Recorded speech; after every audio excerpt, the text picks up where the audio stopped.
कोनो बेटवा से कम ना रही।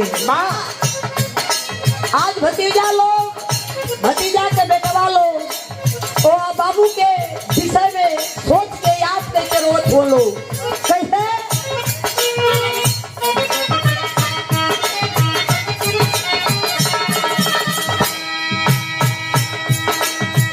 छोड़ी गईला बाबू सन सहारी हो,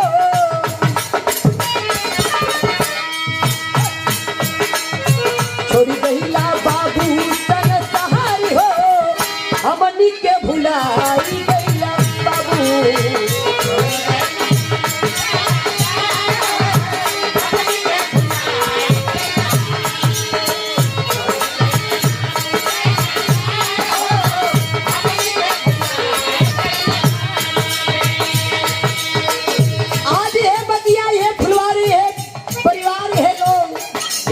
है बेटा लोग जनता याद करत हो, यहाँ के लोग गीत नाच रिश्तेदार कैसे याद करत हो उनकी छोड़ गईला बाबू संसार हो।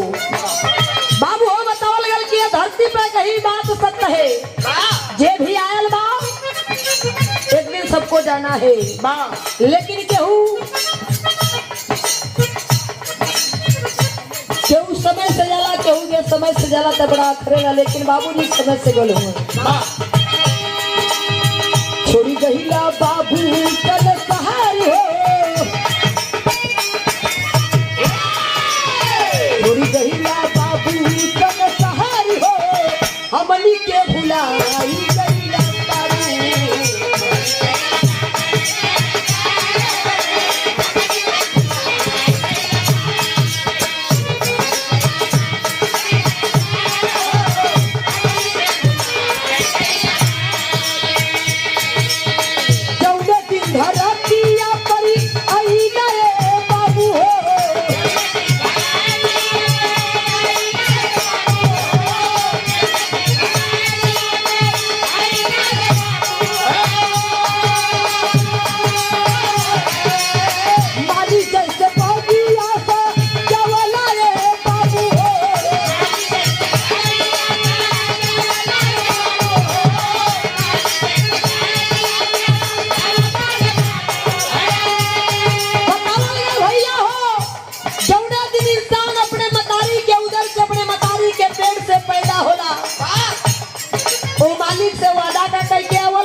याद रखो आपके जीवन भर भक्ति भाव में लीन रहो।